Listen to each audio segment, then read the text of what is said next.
Fala galera, beleza? Vamos para a nossa última aula programada do semestre, né? Daqui para frente a revisão. Então, essa seria a nossa última aulinha. Separei 4 exercícios para a sala de exercício de cinética e soluções, 3 são de cinética e 1 de soluções. Por que tem muito mais cinética? Porque eu percebi que as contas elas são muito mais complexas do que em soluções. Então, vale mais a pena a gente dar um gás juntos mais em cinética do que em soluções. Beleza? E aí, esses 3 exercícios vão trabalhar velocidade média, velocidade instantânea e os influenciadores. E nas soluções, a gente vai ver a parte de diluições, beleza? Então, bora que bora. Não passou. Primeiro exercício, bem direto, bem objetivo, ele fala lá.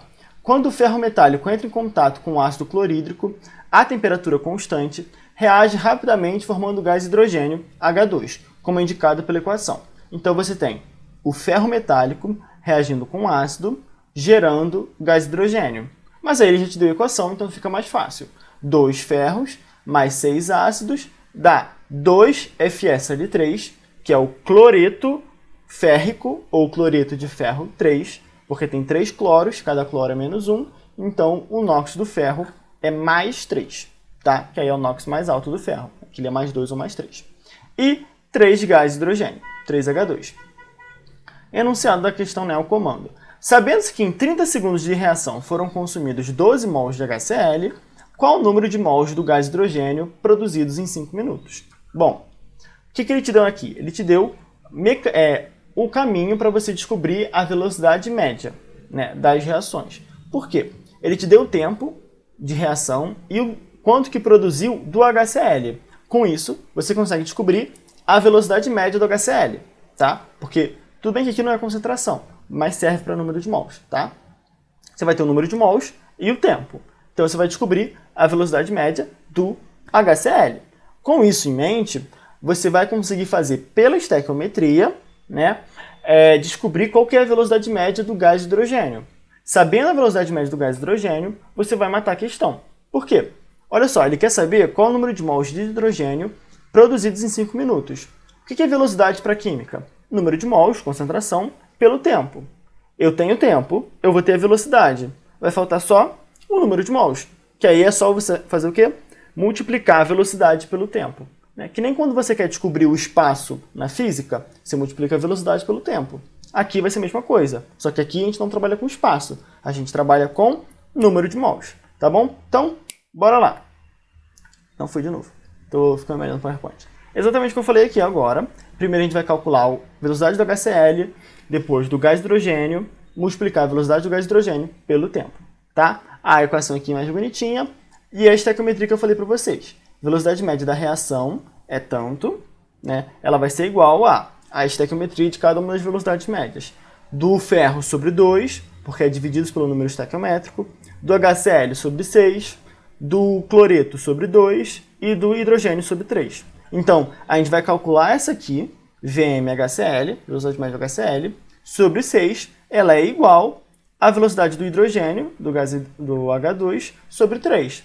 Então, a gente vai relacionar isso daqui com isso daqui e vai matar a questão. Beleza? Então, bora lá. Então, vamos lá. Primeiro, calcular a velocidade média do HCl. Ele me deu o quanto foi consumido, e em quanto tempo isso foi consumido. Então, a velocidade vai ser a variação do HCl pelo tempo. Como aqui a gente não tem concentração e só tem número de mols, trabalha assim mesmo. Então vai ser 12 mols em 30 segundos. Aí, fazendo essa divisão, 12 sobre 30, a gente pode dividir por 2 em cima e embaixo, dá 6 sobre 15, e aí divide por 3. 6 divididos por 3 é 2, 15 divididos por 3 é 5. 2 sobre 5 é 0,4, tá? A gente pode multiplicar aqui por 2 de novo, vai ficar 4 sobre 10, e aí fica mais fácil, 4 sobre 10, 0,4 mols por segundo. Só que olha só, ele perguntou o número de mols do hidrogênio em minuto. Então, já vamos transformar essa velocidade em mol por minuto para facilitar nossas contas no futuro, tá? Que é o que eu faço aqui no finalzinho. 0,4 mols por segundo, para a gente transformar segundo em minuto, aqui a gente vai ter que fazer aquela análise dimensional. O segundo ele está embaixo, Então, pensa aqui, por exemplo, sei lá, deixa eu abrir aqui, olha. Aqui, o mol está em cima, o segundo está embaixo, tá? Para que apareça minuto aqui embaixo, eu vou ter que multiplicar alguma coisa segundo em cima e 1 minuto embaixo, porque aí vai cortar, tá bom? Deixa eu desenhar aqui que talvez fique mais fácil. Mol, segundo, minuto. Olha, a gente tem aqui mol por segundo, que é a velocidade, e a gente quer transformar esse segundo em minuto. Então, o minuto vai ter que ficar embaixo e a gente vai multiplicar por segundo em cima, tá? Vocês estão vendo aqui. E aí, esse segundo corta com esse segundo e fica mol por minuto. Para fazer isso, a gente tem que multiplicar por 1, só que aquele 1 diferente. 1 minuto são 60 segundos, tá bom? Então, na hora de fazer essa multiplicação, a gente vai multiplicar por 60 segundos divididos por 1 minuto, que foi exatamente o que eu fiz aqui embaixo. Olha, 0,4 vezes 60 segundos sobre 1 minuto, tá? Na hora que eu faço isso, eu vou cortar o segundo com o segundo, vai ficar só minuto. Então, vai ficar mol por minuto. As unidades estão corretas. Agora, 0,4 vezes 60 é 4 vezes 6, tá? Esse zerozinho do 60 eu passei aqui para sumir com a vírgula. 4 vezes 6, 24. Então, a velocidade média do HCl é de 24 mols por minuto. Essa é a velocidade média do HCl. Para a gente descobrir do H2, só fazer a estequiometria, que é o nosso passo número 2. Cálculo da velocidade do H2. Então, velocidade do H2 sobre 3, ela é igual a do HCl sobre 6. Tirei exatamente do que está aqui. E aí, agora a gente só substitui os valores, tá? HCl é 24 mol por minuto, então coloca aqui 24 sobre 6, tá? A gente já podia dividir esse 3 e 6 aqui para facilitar, né? Ficar 1 e 2. Mas vamos deixar assim, tá? Então, 24 sobre 6 dá 4, beleza? Que é exatamente o que a gente fez aqui, né? É como se a gente estivesse dividindo isso daqui por 6, tá? 0,4 vezes 60 sobre 6 é 0,4 vezes 10, que é 4, tá? Então, 24 sobre 6 é 4. Agora, a gente está com velocidade média do H2 sobre 3 igual a 4. Eu vou ter que passar esse 3 que está dividindo para o outro lado, multiplicando. Na hora que eu faço isso, fica 4 vezes 3, que é 12 mol por minuto. Então, a minha velocidade de produção do gás hidrogênio é de 12 mols a cada minuto. Ele quer saber o quanto foi produzido em 5 minutos. Tá, quase dei 10 aqui. Então, eu vou ter que multiplicar a velocidade pelo tempo, para poder descobrir o número de mols produzidos. Número de mols, velocidade, vezes tempo. Número de mols, velocidade é 12 mol sobre minuto, vezes 5 minutos. Esse minuto com esse minuto corta, fica 12 vezes 5. 12 vezes 5, 60 mols, tá? Que é a letra A. Então, o que tem de importante nessa questão de velocidade média? Você identificar as etapas. Ele te deu as informações para você calcular a velocidade média do HCl, porque ele te deu o tempo e a quantidade consumida. Com isso, se descobre a velocidade média do HCl. Depois, você vai fazer a estequiometria para descobrir a velocidade média do gás hidrogênio, porque a pergunta do enunciado é qual o número de mols do gás hidrogênio produzidos em 5 minutos. Então você tem que saber a velocidade, tá? Na hora que você descobriu a velocidade dele, é só você multiplicar pelo tempo. E aí, você vai achar o número de mols. É o único jeito de fazer essa questão? Não. Você poderia fazer estequiometria pura e simples, tá? Tipo, 12 mols por 30 segundos, e aí você coloca o número estequiométrico no meio, tipo, são... deixa eu pensar aqui rapidinho. São 12 mols em 30 segundos. O número estequiométrico aqui é 6. Se fossem 6 mols, seriam quantos segundos? Então, 12, 30, 6, x. Você descobriu que esse x é 15 segundos. Então, a cada 15 segundos, você consome 6 mols. Na hora que você consome 6 mols, você produz 3 mols dele. E aí você conseguiria fazer essa regra de 3. Só que é um pouco mais complexo, bem braçal. Desse jeito, com a velocidade média, você só pensa, vamos calcular a velocidade média, vamos multiplicar pelo tempo e vai acabar os meus problemas. Beleza? Questãozinha aqui de velocidade média bem interessante, mas bola pra frente, que agora a gente vai ver uma questão de... Eita, o que sumiu aqui? Ah, não, eu apertei errado. De soluções. Bora lá. As questões de soluções geralmente têm um texto maior para poder situar e contextualizar. Porque as soluções não vêm do nada, né? Geralmente é tudo de laboratório. Então, olha aí. Esse tipo de questão, ela cai muito em soluções. Esse estilo de contextualização. Que ele fala o seguinte. Segundo a legislação brasileira, o teor de cloro para a comercialização da água sanitária deve situar-se entre 2 e 2,5% massa-massa. Uma análise de várias marcas de água sanitária pelo Inmetro, que é o órgão regulatório disso, mostrou que uma delas apresentava um teor de cloro igual a 2,8% massa-massa. O fabricante resolveu corrigi-la por diluição da solução com água. Então, ele vai pegar essa solução 2,8% e vai colocar água para poder diluir. A quantidade de água em gramas que pode ser adicionada para diluir 100 gramas dessa solução, de forma a respeitar o teor do cloro permitido, é igual a... Por que eu falei que é clássico? É clássico que ele te dá uma faixa do que é permitido pela lei e te dá uma situação em que ela está fora da lei. E ele quer saber como é que faz para chegar na lei. Ou ele vai te dar várias amostras, vai pedir para você calcular a concentração e ver qual que está adequada ou não com a legislação. Tá? É muito simples, não. É muito recorrente esse tipo de contextualização para as soluções. Tá bom? Então, o que a gente tem nesse caso? A gente tem uma solução de 2,8% massa-massa. Ela está acima do permitido, né? O máximo que pode é de 2,5%, tá? A gente tem 2,8%, beleza? E aí ele quer diluir 100 gramas dessa solução de 2,8% para poder chegar dentro da solução permitida pela legislação. Então ele pode diluir tanto para chegar no 2,5% quanto para chegar até 2%, tá? Então existe esse intervalo de água que ele pode adicionar para a água sanitária ficar permitida, entre 2% e 2,5%, tá? E aí ele quer saber qual a quantidade de água em gramas que ele precisa adicionar para atingir essa finalidade, de fazer a solução sair de 2,8% para 2% e de 2,8% para 2,5%, né? Que são as duas situações mínimo e máximo, tá? São os limites da nossa situação. Então, vamos para as contas. A gente vai ter que fazer a diluição para as duas situações. Se eu quisesse atingir os 2% e se eu quisesse atingir os 2,5%. Beleza? Então, bora lá. Não foi. Acabei de falar isso. Então, vamos primeiro calcular qual que é a massa de cloro na solução ilegal, de 2,8%. Por quê? Porque se é uma diluição, a concentração do soluto, né? A concentração não. A massa do soluto, o número de mols do soluto, é sempre constante. E quem que é o soluto? Soluto é aquilo que se dissolve, né? Então, é o que está em menor parte. Enquanto que o solvente é a água, tá? Nesse caso, e 99% dos casos. Então, vai estar em maior quantidade. É ela que dissolve o soluto.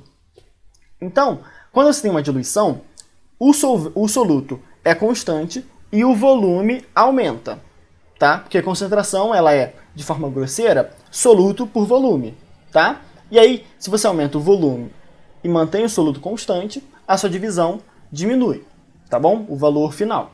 E aí você tem uma diminuição na concentração. Então, primeiro vamos calcular a massa do cloro na solução de 2,8%, né? Essas 100 gramas dela. Que aí, com isso, eu vou manter essa massa constante e descobrir qual que é a nova massa final da nossa solução quando ela está dentro da lei, tá? Então, vamos lá.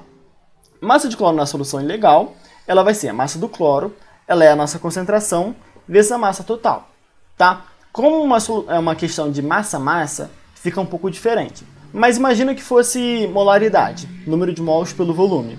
Número de mols do cloro é igual a molaridade vezes volume.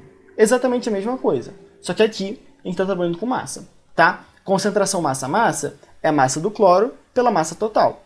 Quando a gente multiplica pela massa total, ela corta e sobra só a massa do cloro, tá? Então, qual que é a nossa concentração? 2,8%. Qual que é a nossa massa total? 100 gramas. E aí você substitui. Então, a massa do cloro é 2,8% de 100 gramas. Quanto que isso dá? É 2,8 sobre 100 vezes 100, tá? Porque de onde veio esse sobre 100? Do porcento.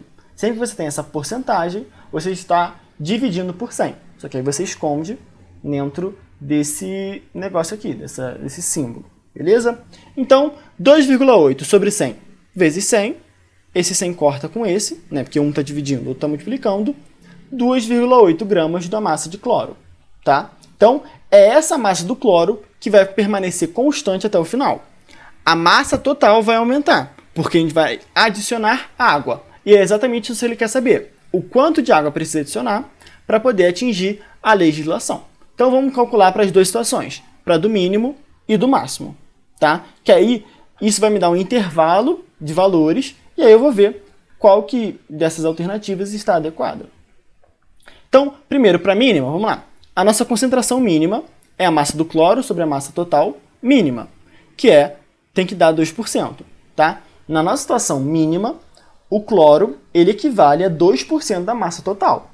Bom, eu já sei então qual que é a minha concentração mínima, 2%, e eu sei que a massa do cloro ela tem que ser de 2,8 gramas, porque eu não estou mexendo no cloro, eu estou só mexendo na água. Eu estou colocando água e, por isso, aumentando a massa total, tá bom? Então, 2% é igual a 2,8 sobre massa total mínima, tá bom?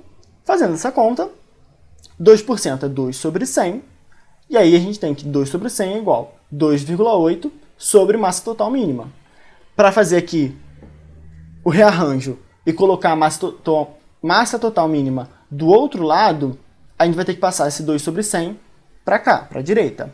O 2 está multiplicando, então ele vai passar dividindo, tá? E o 100, que está dividindo, vai passar para o outro lado multiplicando. Então vai ficar 2,8 vezes 100 sobre 2. E a massa total mínima que está dividindo, ela vai passar aqui para cima, como se ela estivesse multiplicando o número 1. Tá? Não está multiplicando nada de fato, mas ela vai sair de baixo da divisão para cima. Então, massa total é igual a 2,8 vezes 100 sobre 2. E aí, é só você resolver essa questão, essa equação, que vai dar 100. Na verdade, seria até melhor dividir o 2,8, né? Que 2,8 sobre 2 é 1,4. Aí 1,4 vezes 100, 140 gramas, tá? Mas o que eu fiz diferente? Quis fazer diferente. 100 sobre 2 é 50. E aí, o 0 do 50 com a vírgula do 2,8 corta, fica 28 vezes 5. 28 vezes 5 é 140 gramas. Então, para a gente ter uma solução dentro da concentração mínima da legislação, de 2%, a gente precisa que a massa total seja de 140 gramas. Então, a gente sai de uma solução de 100 gramas para 140. Eu adicionei 40 gramas de água, fazendo essa diluição, atingindo a concentração mínima de 2%, tá bom? Então, se a gente tivesse aqui 40, seria a resposta. Não tem. Então, vamos ver o quanto que a gente precisa adicionar de água para a solução chegar nessa concentração máxima de 2,5%.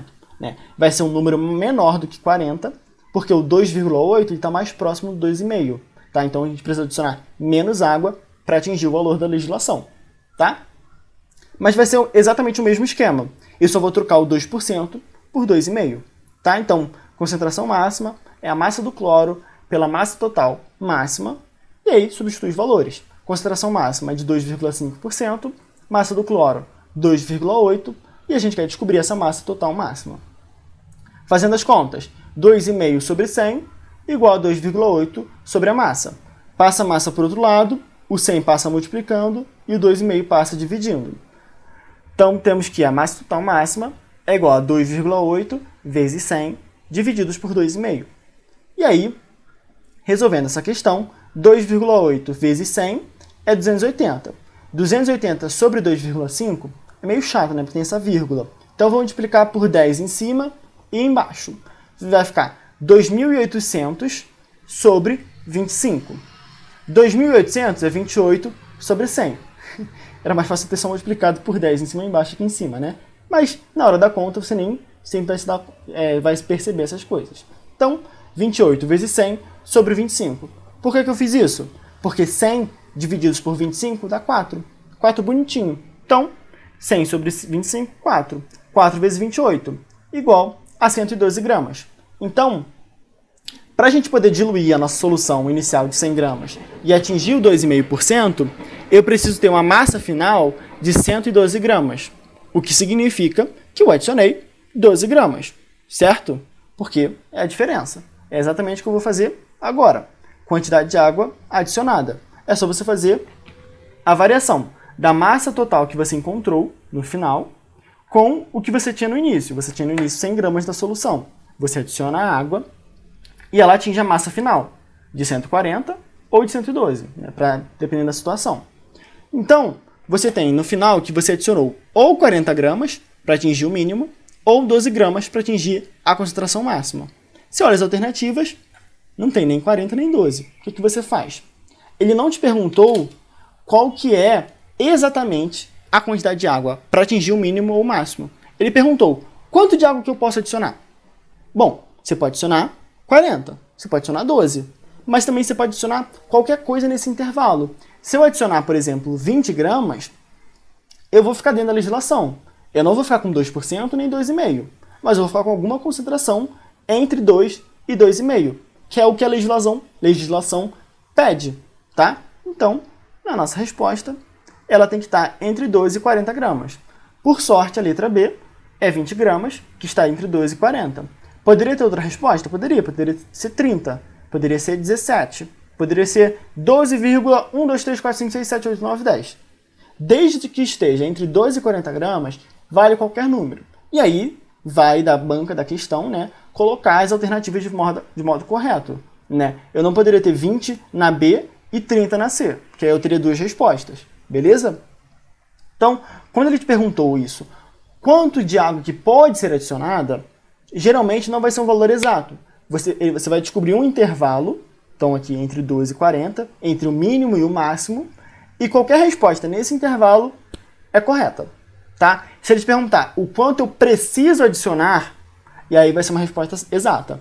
Quanto de água que eu preciso adicionar para atingir a concentração máxima permitida pela legislação? 12 gramas. Porque quando você adicionar 12 gramas, você atinge a concentração de 2,5, que é o máximo permitido. Quanto que eu preciso adicionar para atingir a concentração mínima de 2%? Você precisa adicionar 40 gramas. Tá? Quanto que eu preciso adicionar para chegar na concentração de 2,3%? Faz as contas, você vai descobrir um valor exato, e é esse exato que é a sua resposta. O pode adicionar é um intervalo. O quanto eu preciso, devo, é obrigatório adicionar, é um valor exato.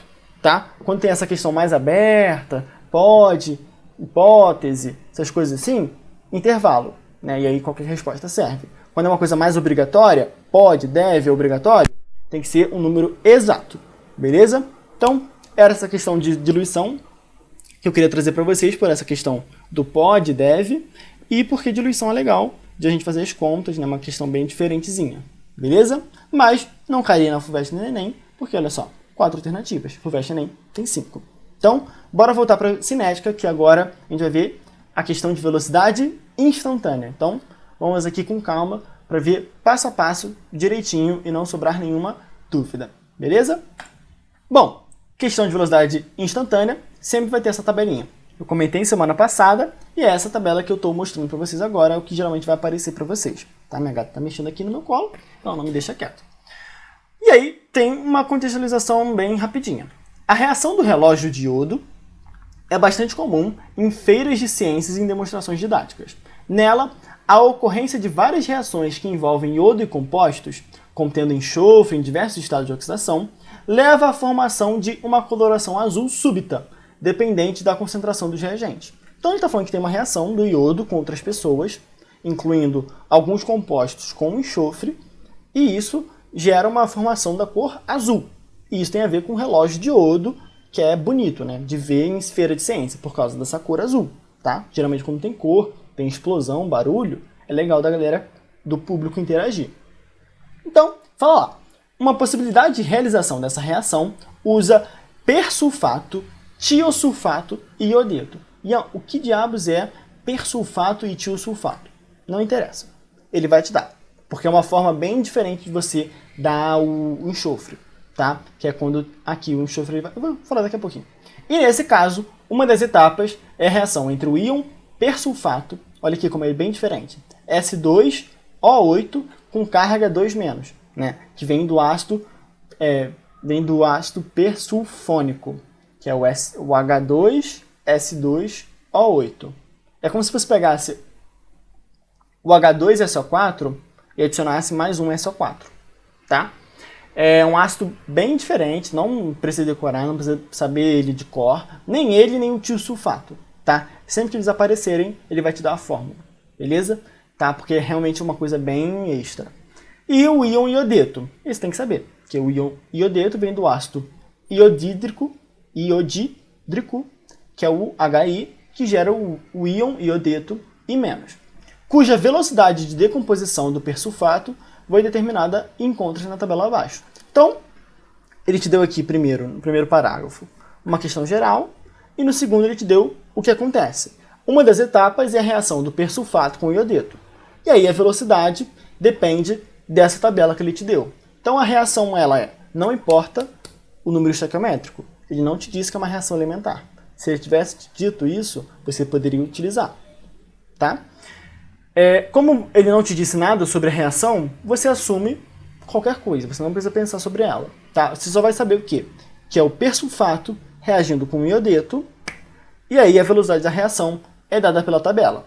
Vai depender, claramente, da reação, da quantidade dos reagentes. Beleza? Assinale a alternativa, que apresenta a velocidade inicial x do experimento 4 em mol por litro por segundo, tendo em vista as condições expressas acima.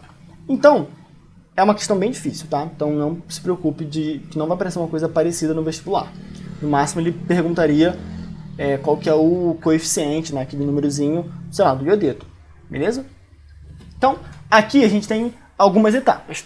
Primeiro, você vai ter que descobrir qual que é aquela equação da velocidade, tá? Com o valor da constante, com o valor dos coeficientes. Descobrindo essa equação, você vai conseguir calcular a velocidade para qualquer que for a concentração dos reagentes. E é exatamente o que você vai fazer.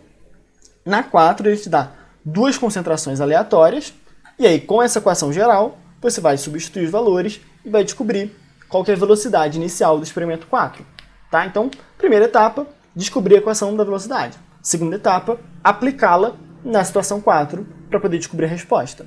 Agora, para você descobrir qual que é a equação da velocidade, você vai ter que fazer 3 etapas. Primeiro, descobrir qual é o coeficiente do persulfato, descobrir qual que é o coeficiente do iodeto e descobrir qual que é o valor da constante.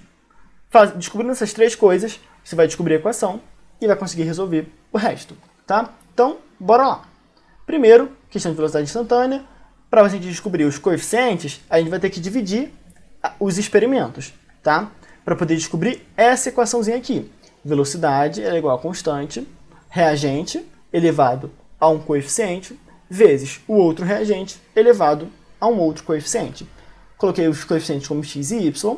Se fosse uma equação elementar, se fosse uma reação elementar, o x e o y são iguais aos números estequiométricos, mas via de regra não são. Pode ser por coincidência, mas não são em teoria, tá? Então, a gente quer descobrir essa equação da velocidade para aplicar no experimento 4 e descobrir a velocidade, beleza? Primeiro de tudo, vamos descobrir qual que é o valor do x. Para descobrir isso, a gente vai ter que escolher 2 experimentos em que a concentração do persulfato ela é diferente e a do iodeto é constante, que aí na hora da divisão vai cortar. Então, primeiro eu comecei com y, desculpa, confundi aqui. Então, a gente vai ter que pegar 2 situações em que o iodeto varia de concentração e o persulfato é constante. Peguei aqui o experimento 2 e o experimento 1. No experimento 2, o iodeto é 0,32 e no 1, 0,16. E tanto no 1 quanto no 2, o persulfato é 0,08, tá? Ou seja, ele mantém constante e o iodeto varia, beleza? E aí, na hora que a gente faz essa divisão, velocidade de 2 sobre velocidade de 1, e aí vai ser divisões. Constante sobre constante, persulfato sobre persulfato, iodo sobre iodo. Como a constante e o persulfato mantêm valores iguais, constante a constante, persulfato é 0,08, 0,08, eles vão cortar e vai ficar o número 1 só no lugar deles. Né? Porque na hora que você tem uma divisão por números iguais, o resultado é 1. 10 sobre 10 é igual a 1. Tá? E aí, com isso, você vai ter só a divisão das velocidades e a divisão da concentração do iodo elevado a y, tá? Que é exatamente o que eu fiz aqui. K sobre K é 1, 0,8 sobre 0,8 elevado a x é 1 elevado a x.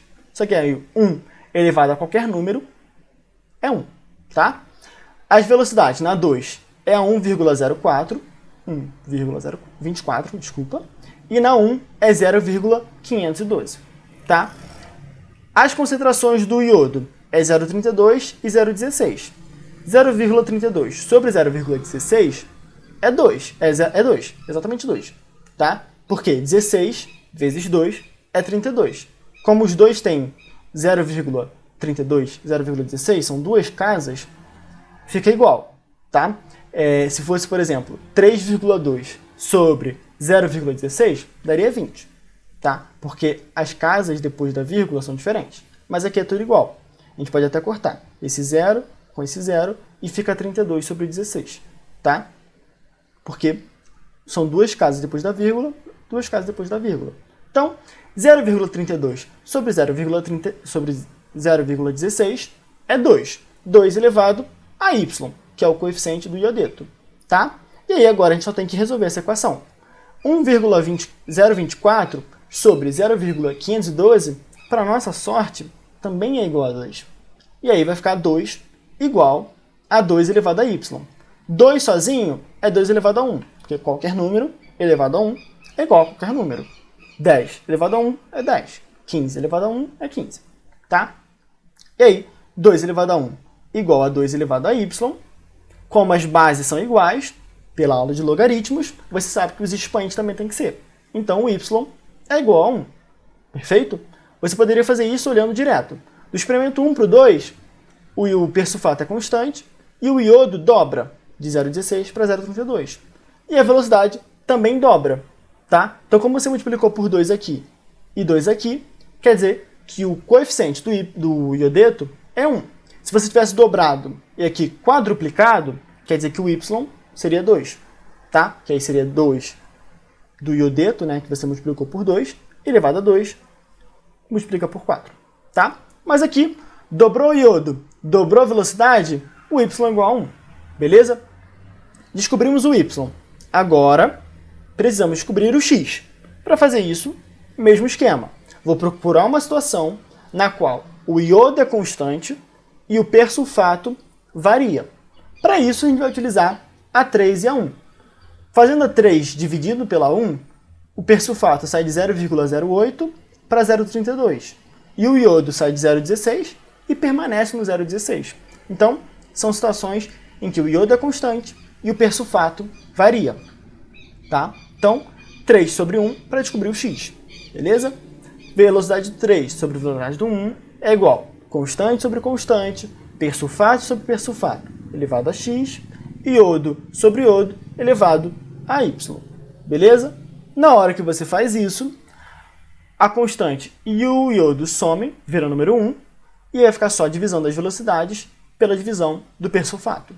Velocidade na 3, 2,048, e na 1, 0,512. Constante sobre constante é 1, 0,16 sobre 0,16 é 1, 1 elevado a y, ainda mais que y é 1, isso aí mesmo que vai dar 1, que é qualquer número sobre 1, elevado a 1 é qualquer número. 1 sobre qualquer número é 1. Então, 1 elevado a 1 é 1. É muito 1. Tá? Então, 1. Então, beleza, vai sobrar só a velocidade e o persulfato.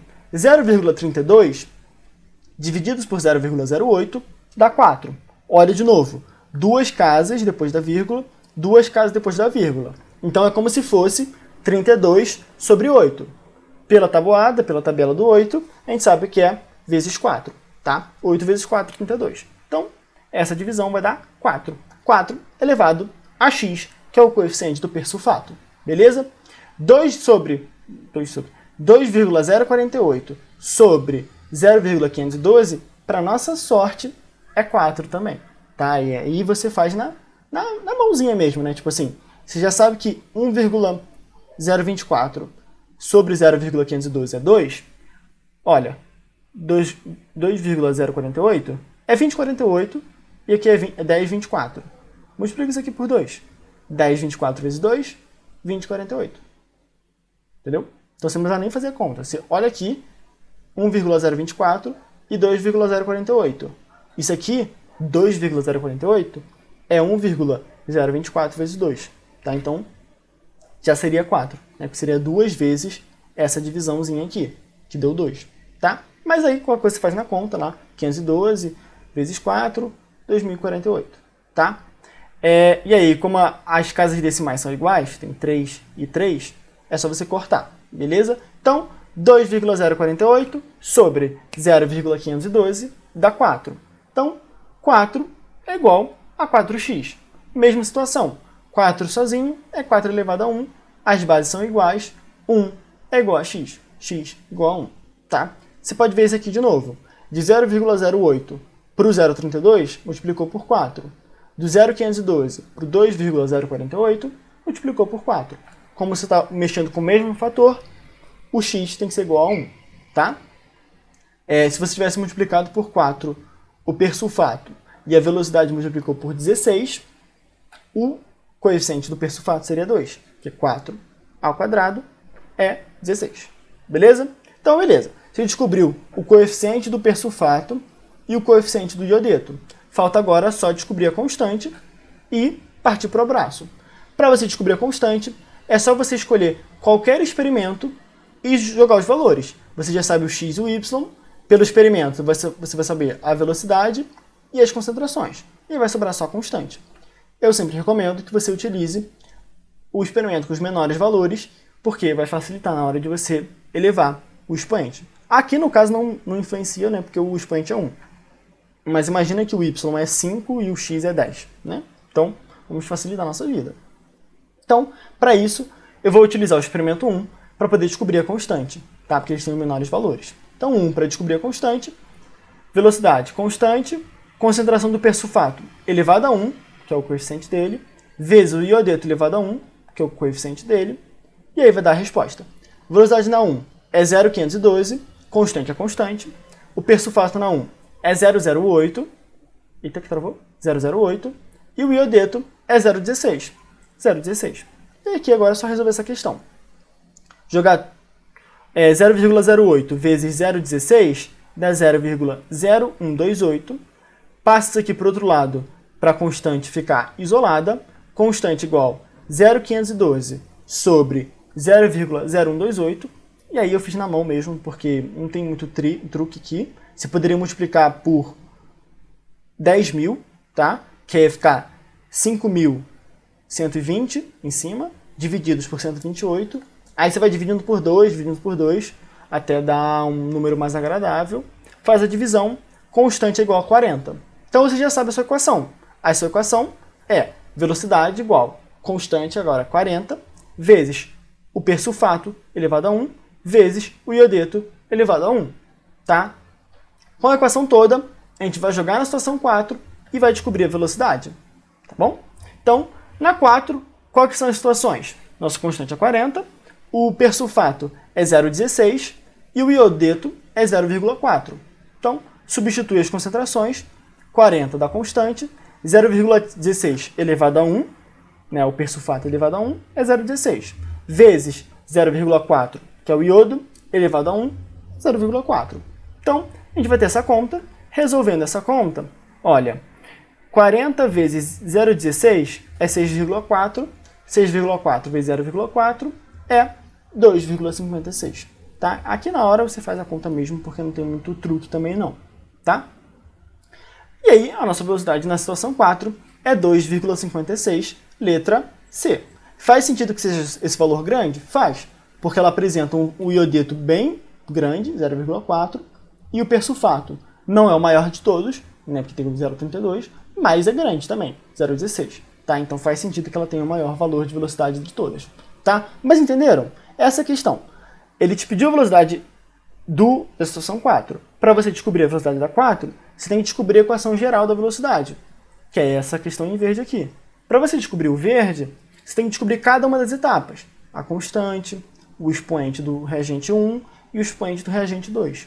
E aí, para você fazer isso, é essa questão de ir dividindo os experimentos em que um dos reagentes é constante e o outro varia.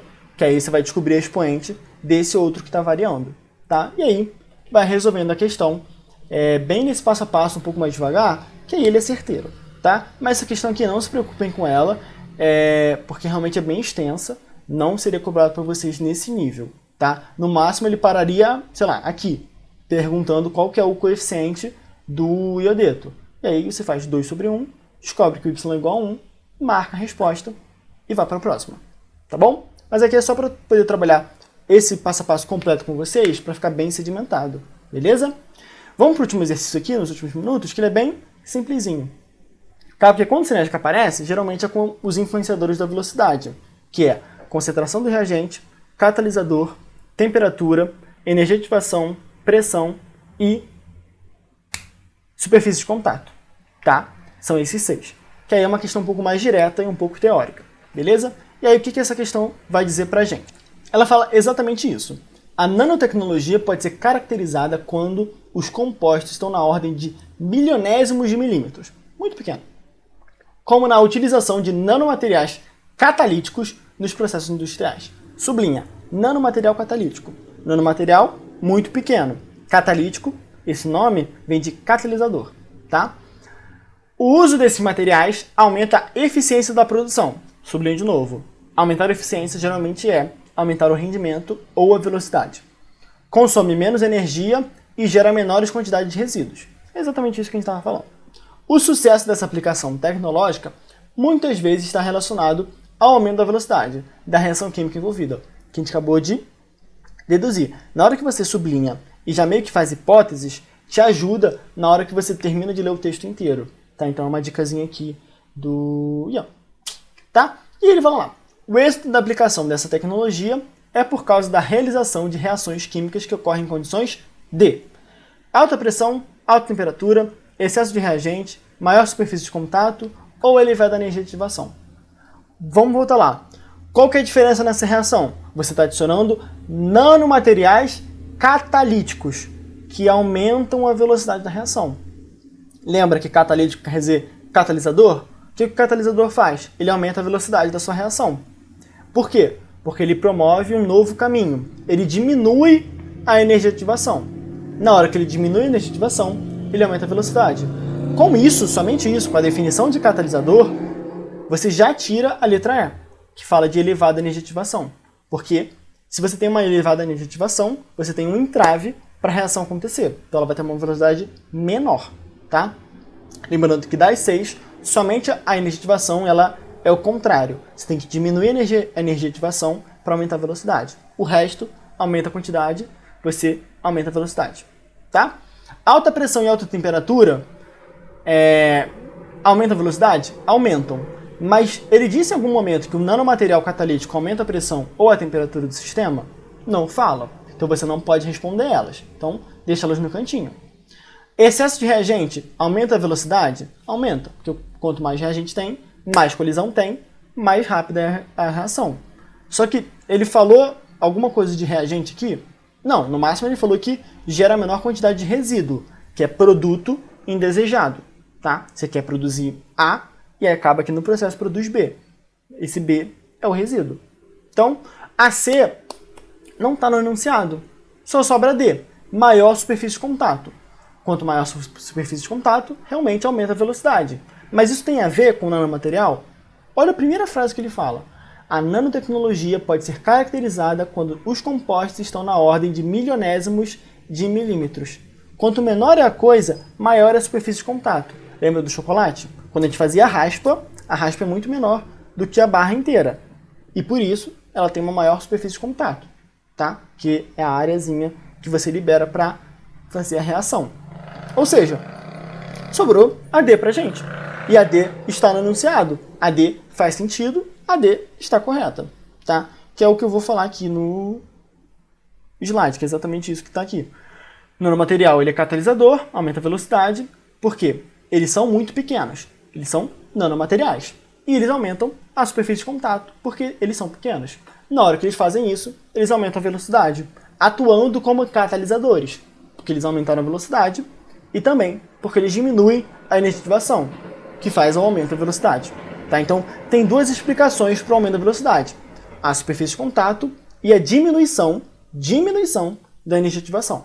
Tá? Pressão, temperatura, reagentes influenciam? Influenciam. Mas não está diretamente ligado à nanotecnologia. Pode ter a ver? Pode. Mas ele não deixou isso claro para a gente no texto. Então a gente não pode afirmar. O Enem gosta muito de fazer isso. Ele coloca nas alternativas, logo na A, uma informação que ela está correta, mas que ela não tem a ver ou com a pergunta ou com o enunciado. E aí automaticamente vai estar errada, porque vai ter uma outra alternativa correta e que se relaciona com a pergunta e com o textinho, beleza? Então, fique ligado nisso, beleza? Era isso que eu queria trazer para vocês hoje, tá? Aí é ruim de passar para os slides agora. Essa aqui, é só olhar exatamente essa questão que eu falei agora, né? De que tem que ter, a resposta tem que ter a ver com o texto e o enunciado. Nessa daqui, dá uma olhadinha, né, nesse passo a passo, que ele é bem importante. Meu Deus, agora para passar o resto, hein? Vai demorar um ano. Meu Deus, tá, não passa. Nessa daqui, essa questão do intervalo, né? O quanto que você pode adicionar é diferente do quanto você precisa. E vamos lutar. E nessa aqui, essa questão da estequiometria com velocidade média, beleza? Então, fica aí, tem o gabarito para vocês, né, que são esses slides, tem a gravação que eu estou fazendo agora, então por isso que eu estou falando isso, mas colhem nos plantões, qualquer dúvida, os plantonistas estão mais do que abertos para vocês, tá? Eles querem que vocês colhem nos plantões, sempre de 1 às 2 ou de 6 às 7, dá uma olhada no grupo do Facebook para saber os dias certinhos, qualquer coisa, só me chamar também, beleza? Que aí eu direciono para os plantonistas para eles poderem ajudar vocês com uma maior disponibilidade, tá bom? É isso, gente, beijão e até a próxima!